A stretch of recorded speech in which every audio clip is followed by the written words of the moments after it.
Hello' students, তো বহুতো ছাত্ৰ ছাত্ৰীয়ে মোক এই স্ক্ৰীণশ্বটটো দি পেলাই সুধি আছে ছাৰ কাইলৈ ৰিজাল্ট দিব নেকি।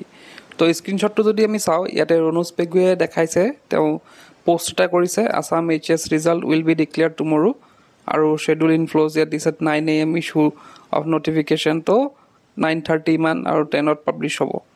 তো তোমালোকে যদি ন'টিছখন ভালদৰে মন দি চোৱা, তোমালোকে নিজে গম পাবা যে এইখন ফেক, হয়নে?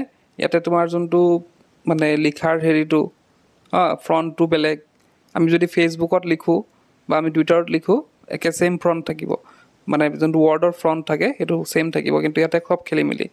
তাৰোপৰি তোমালোকে যদি মই তোমালোকক ডাইৰেক্টলি মই দেখাইছোঁ তেওঁৰ পেজটো, তো তোমালোকে চোৱা শিক্ষামন্ত্ৰীৰ পেজটো, তো পেজত চোৱা, ইয়াতে ৰিচেণ্ট যিবিলাক পষ্ট আছে দেখিছাই তোমালোকে। ইয়াতে মেট্ৰিক পৰীক্ষাৰ যোনবিলাক আজি আপডেট আছে সেইবিলাক দিয়া হৈ আছে। ক'তো কিন্তু হায়াৰ ছেকেণ্ডেৰী কোনো ধৰণৰ কোনো আপডেট ইয়াত দিয়া নাই। গতিকে সেইটো যোনটো পষ্ট তোমালোকে শ্বেয়াৰ কৰি আছা, সেইটো শ্বেয়াৰ আৰু নকৰিবা, কমপ্লিট ফেক হয় সেইটো, আৰু কেতিয়াও এইবিলাক পষ্টত ভুল নাযাবা। তো তোমালোকক মই আগতো কৈছোঁ যে HSLC ৰিজাল্ট সোনকালে দিছে। ইয়াৰ কাৰণ হৈছে MCQ আছিল যে তেওঁলোকৰ, তো MCQখিনি কি কৰিলে, তেওঁলোকৰ যোনখিনি ৱেবমাৰ্কশ্বিটত কৰিলে সেইখিনি মেচিন দি চেক কৰাৰ ফলত সোনকালে হৈ গ'ল, কিন্তু তোমালোকৰ কিন্তু সোনকালে নহয়, গোটেইখিনি চেক কৰিব লাগিব এটা এটাকৈ। গতিকে তোমালোকৰ দেৰি হোৱাটো স্বাভাৱিক। তোমালোকৰ হয়তো ৰিজাল্ট মে'লৈকে পাবগৈ, তো তোমালোকে মে' মাহলৈকে হয়তো অপেক্ষা কৰিব লাগিব। কিন্তু তাৰ আগতে তোমালোকে এনেই বহি থকাতকৈ তোমালোকে স্পকেন ইংলিছৰ ক্লাছ এটা কৰি ল'ব পাৰা, এটা ক'ৰ্চ কৰি ল'ব পাৰা। তোমালোকৰ বাবে সেই ক'ৰ্চটো বনোৱা হৈছে মাত্ৰ 249ত।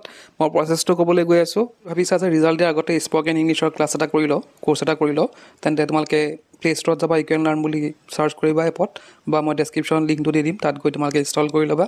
ইয়াৰ পিছতে তোমালোকে যাবা যোনটো এইটো ছেকশ্যন, ইয়াত যাবা। ইয়াত যোৱাৰ পিছতে তাৰপিছত তোমালোকক দেখাব, ইয়াতে আছে ৰেকৰ্ডেড ছেকশ্যনটো যাবা। তো ৰেকৰ্ডেড ছেকশ্যনত যোৱাৰ পিছতে তোমালোকৰ এনেধৰণৰ ক'ৰ্চটো আহিব। ক'ৰ্চটোৰ দাম মাত্ৰ 249, যোনটো ক'ৰ্চ তোমালোকে যদি বাহিৰত কৰিব যোৱা 8,000 to 10,000 হ'ব।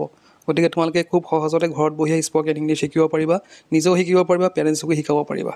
তো তোমালোকে এতিয়াই কৰিব পাৰা, কাৰণ বেছি দিন অফাৰটো 249 বৰ্তমান আছে, কিন্তু পিছত হয়তো বাঢ়ি যাব পাৰে। গতিকে এতিয়াই যোৱা আৰু ক'ৰ্চটো বাই কৰি স্পকেন ইংলিছৰ ক'ৰ্চটো কৰি লোৱা। আজি ভিডিঅ'টো শেষ কৰিলোঁ। কিপ ৱাচিং, কেল লাৰ্ণ।